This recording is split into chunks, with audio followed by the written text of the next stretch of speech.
নমস্কাৰ। এই মুহূৰ্তত অসমৰ প্ৰত্যেকগৰাকী জনতালৈ দিবলৈ ওলাইছোঁ ডাঙৰ খবৰ। আজি হৈছে 23 নৱেম্বৰ। আজি অসমৰ লাখ লাখ দুখীয়াসকললৈ কেইখনমান চৰকাৰী আঁচনিলৈ দিবলৈ ওলাইছোঁ ডাঙৰ খবৰ।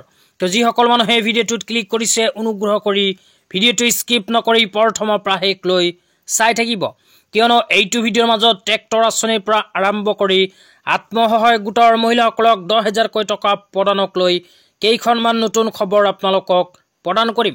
তো অনুগ্ৰহ কৰি ভিডিঅ'টো স্কিপ নকৰি প্ৰথমৰ পৰা শেষলৈ চাই থাকিব। লগতে মোৰ চেনেলত নতুন হ'লে প্লিজ চেনেলটো ছাবস্ক্ৰাইব কৰি মোৰ লগত থাকিব।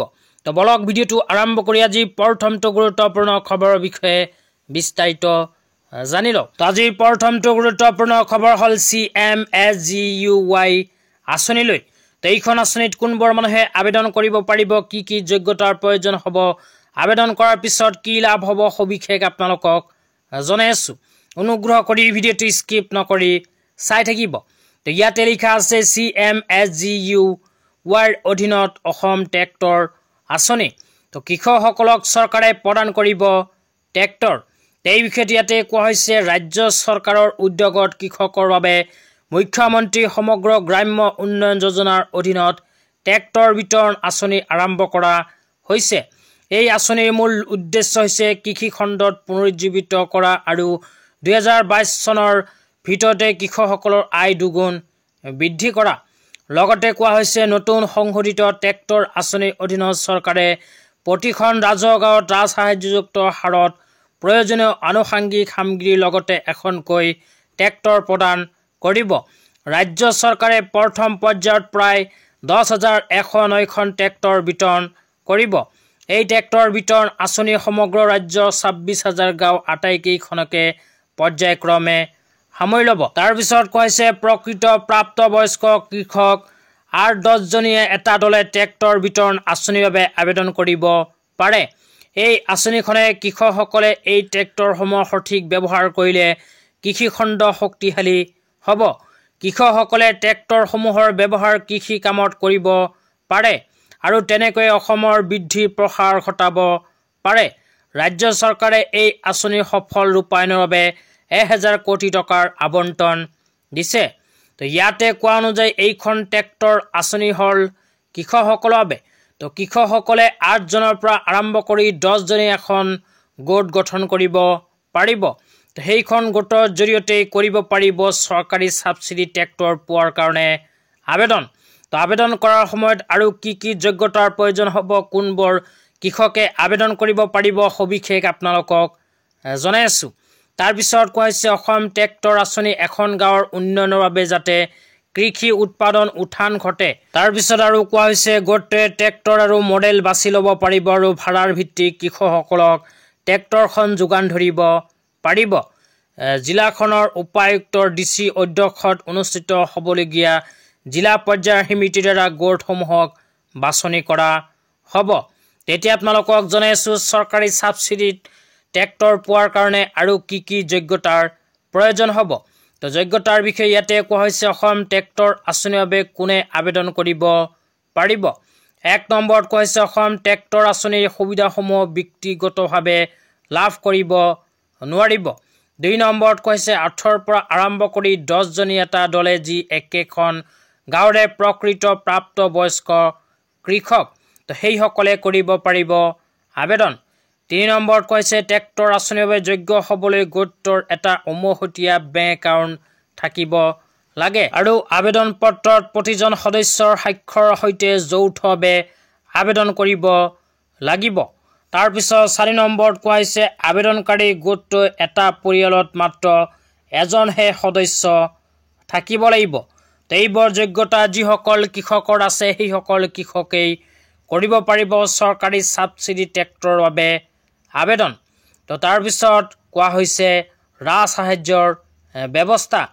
ট্ৰেক্টৰ ইউনিটৰ সঁজুলিকে ধৰি ক্ৰয় মূল্যৰ ওপৰত নিৰ্বাচিত গোটসমূহক 70% ৰাজসাহায্য প্ৰদান কৰা হ'ব।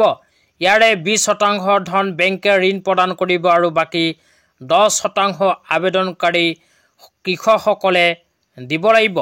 তো যিসকল কৃষকে চৰকাৰী ছাবচিডি ট্ৰেক্টৰ পোৱাৰ কাৰণে অনলাইন এপ্লিকেশ্যন কৰিব, সেইসকল কৃষকক অসম চৰকাৰে প্ৰদান কৰিব 70% ৰাজ সাহায্যৰ ধন। তো ইয়াৰ পিছত 20% ধন বেংকৰ ফালৰ পৰা ঋণ ল'ব পাৰিব আৰু মাত্ৰ 10% ধন কৃষকসকলে দিব লাগিব চৰকাৰী ছাবচিডি ট্ৰেক্টৰ পোৱাৰ কাৰণে। তো যিসকল কৃষকে চৰকাৰী ছাবচিডি ট্ৰেক্টৰ পোৱাৰ বাবে আবেদন কৰিব বিচাৰে, আবেদন কেনেকৈ কৰিব লাগিব, কেতিয়া কৰিব লাগিব, ক'ত গৈ কৰিব লাগিব জানিব বিচাৰিলে এইটো ভিডিঅ'ৰ কমেণ্ট বক্সত কমেণ্ট কৰি জনাই দিব। তেন্তে ইয়াৰ নেক্সট ভিডিঅ'ত সেই বিষয়ে আপোনালোকক জনাই দিম। তেতিয়া আপোনালোকক দিবলৈ ওলাইছোঁ আজিৰ দ্বিতীয়টো খুবেই গুৰুত্বপূৰ্ণ খবৰ। তো আজিৰ দ্বিতীয়টো গুৰুত্বপূৰ্ণ খবৰ হ'ল বিধৱা মহিলাসকলৰ বাবে। তো বিধৱা মহিলাসকলৰ বাবে চৰকাৰে আগতীয়াকৈ এনেকৈ এখন আপডেট প্ৰদান কৰিছে।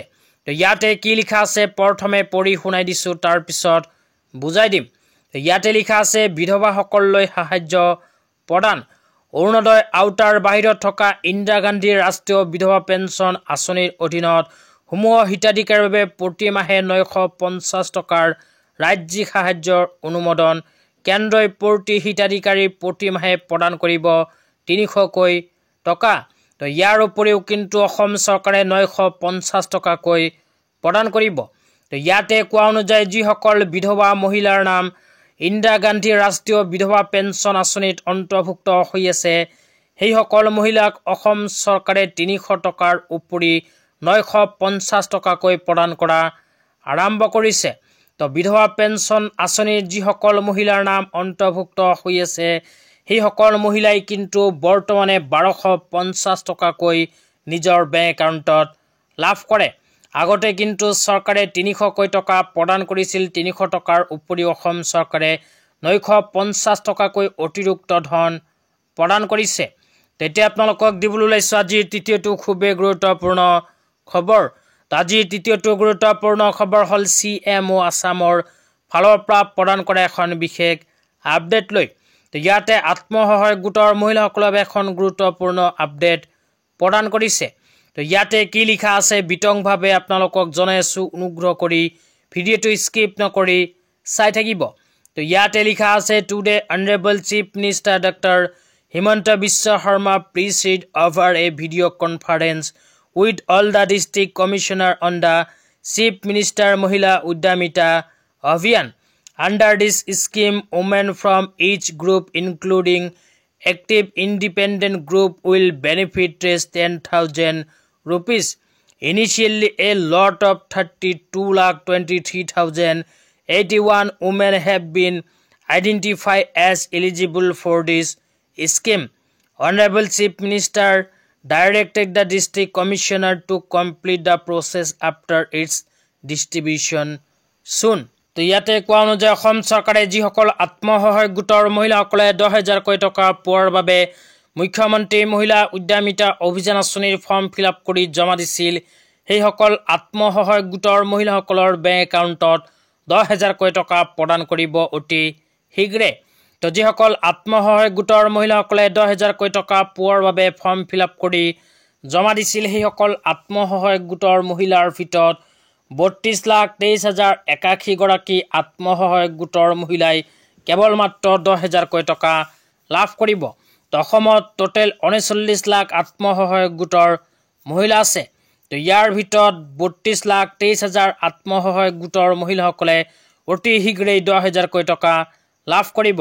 তো বাকীখিনি মহিলাই কিন্তু ইলিজিবল নহয়।